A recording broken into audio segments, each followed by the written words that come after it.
Okay, we're going to do the truncated cylinder, drawing number 2, found on J13. This is the step-by-step on the way through how to draw.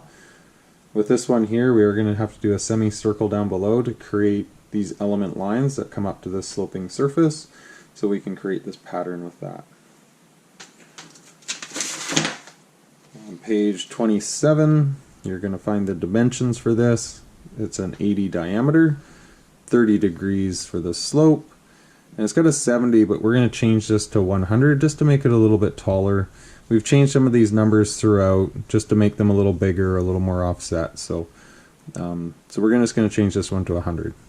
Okay. If you don't do that, the curve will still come out the same, and it'll just be a little bit shorter.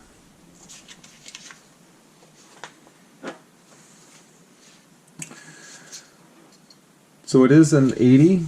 So it's going to have a 40 radius, and we're going to want to be up, we'll come up 20 mils from the bottom. So we'll make a baseline 60 mils up.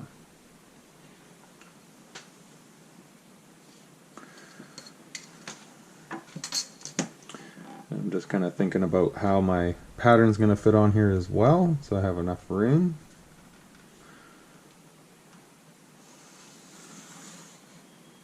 I'm just going to draw that all the way over. I'm going to keep it fairly tight to the one side.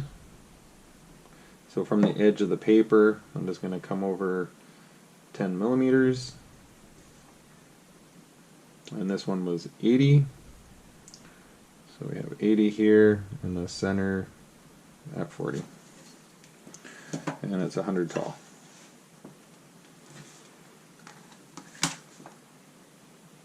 So the center line will run right through to the bottom of the page.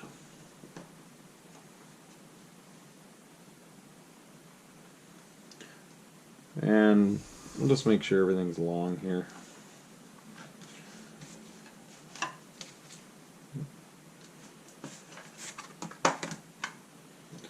Make sure your T-square is tight to the table.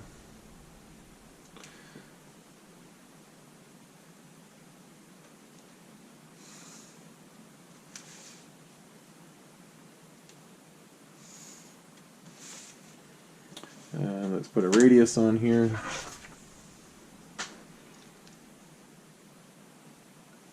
We'll do our slope thereafter.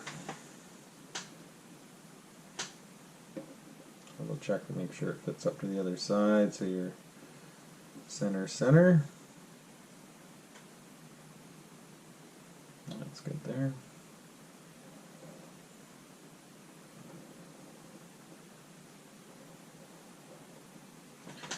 Now let's divide this semicircle up, just as we would divide a full circle into 6, just by using the radius. We're just going to come off the center line where it touches the outside, make a mark there, we're going to make a mark there, come up to the other side over here, so we're going to make a mark here, and we're basically dividing a circle into 12. We got 1, 2, 3, 4, 5, 6. Because we just came off the quadrants. Okay, so that's dividing that out. Going to put the element lines on there. Before we do that, we're just going to come up to 100. Also, we need, yeah, I've got enough distance there for my pattern. Just made this a little taller, like I said. I think there were some different dimensions in the older drawings. We're going to come down on a 30 slope with this.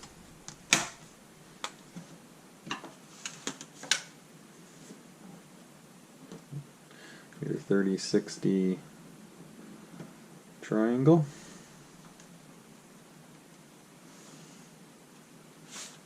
There we go. And we'll come up with these element lines.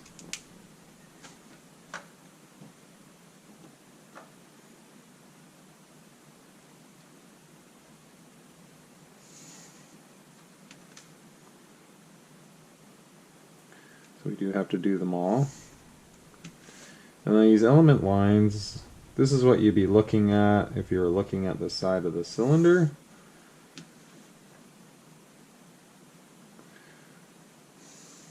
Because you got to take something round here. This is this view down here is actually would be like a bottom view or a top view.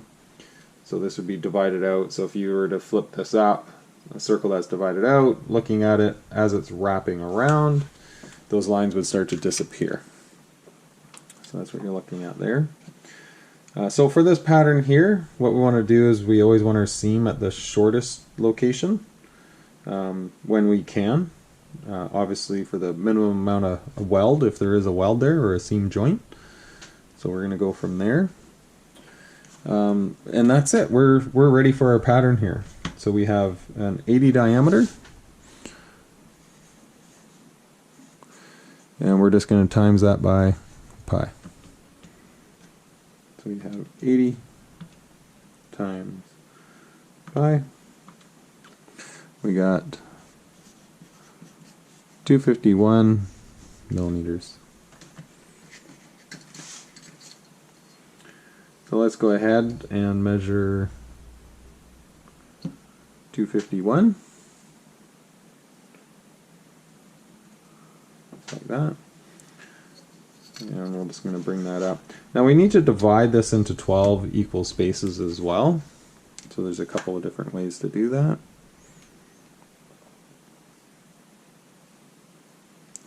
I'm going to bring this one up there.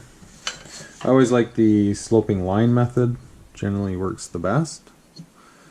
So basically so we got 251, so it'd have to be a little bit bigger than that.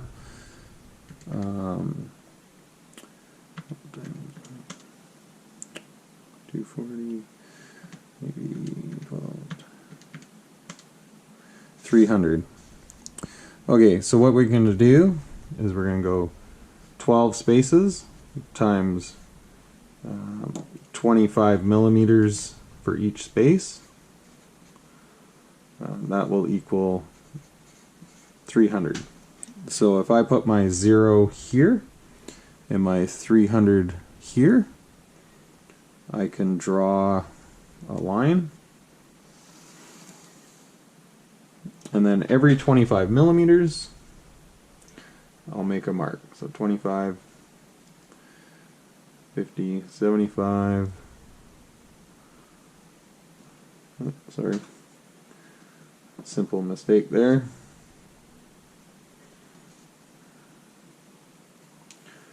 And so on and so forth the whole way up.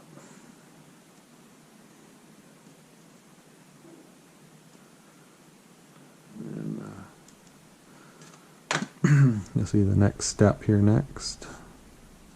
There. Now that line is divided evenly. So if we bring these down to the baseline, that would divide that out. That is the easiest method for dividing a line into even spaces. It's a lot easier than trying to take the 251, divide it by 12, then you're going to get a partial number like 20.9. So it'd be very hard to measure 20.9. You can do it. It's a bit of math. You'd have to come from absolute from here to get all the way over.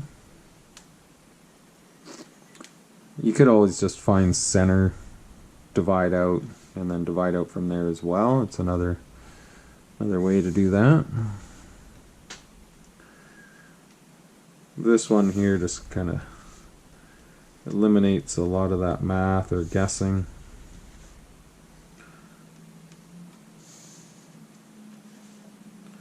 And I just got to make sure these are taller than that truncated cylinder.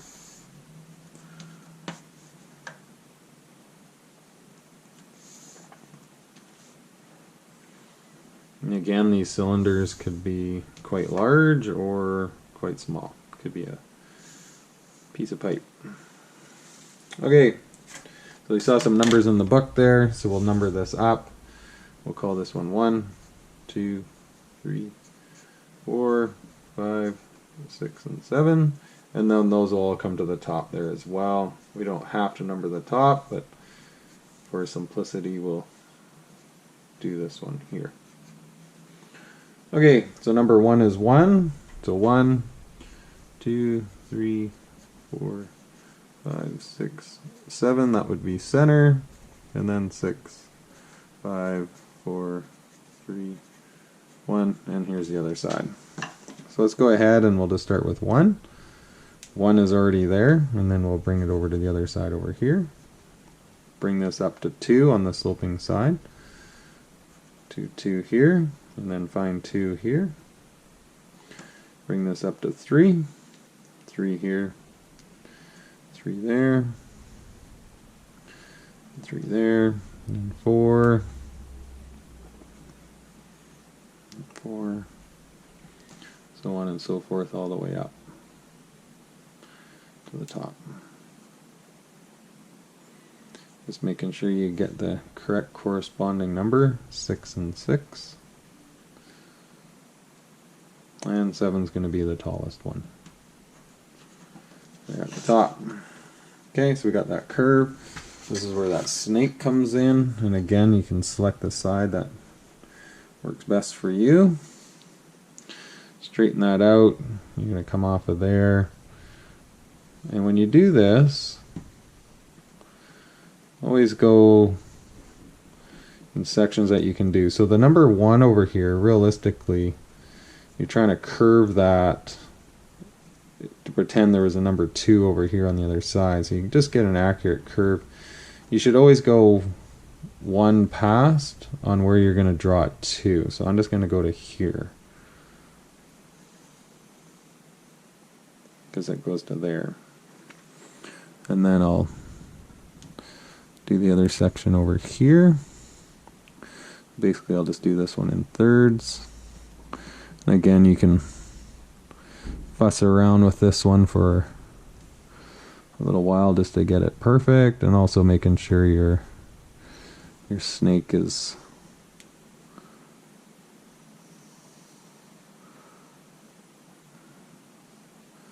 going to go to there.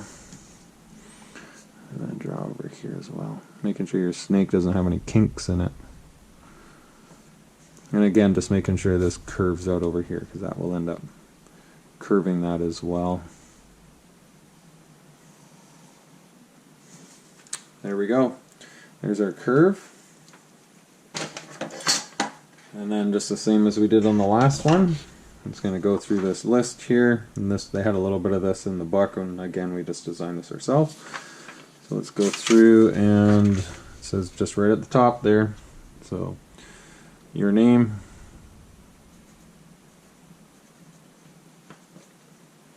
just today's date,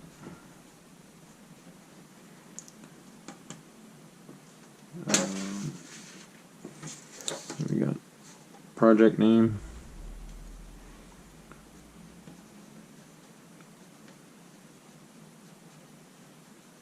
truncated cylinder,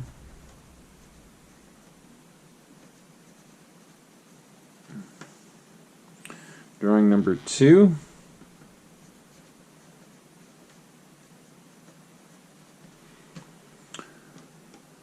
and it's a full pattern. We cut it on a half a pattern.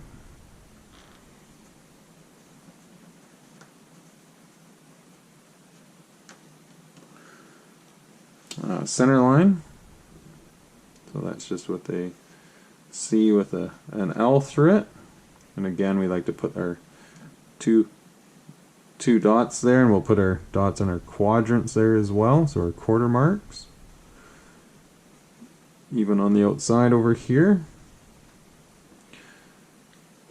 just because we want to recognize that's a quadrant over here. Bend lines, so we're going to form 2.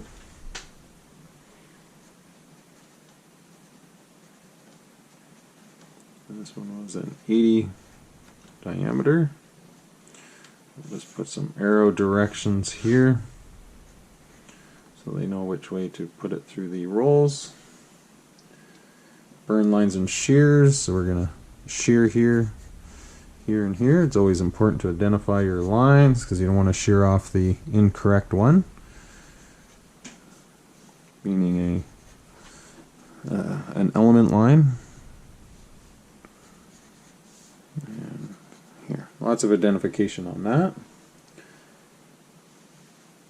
And again, the construction lines to be light, and then we can darken this around the outside. So we can take our darker pencil and darken that. And that would make it have two different contrasts there. So in drafting, it's nice to see that. And there would be the list. So just going through the list there. And then just checking with the pattern as well. So again, here's the pattern. You'll be able to print this off from the D2L. Hopefully you have a printer. And just slip it through the back side there, put it up against the window, and making sure the pattern matches. And then that would complete this drawing number 2. Okay, that's it. Thank you.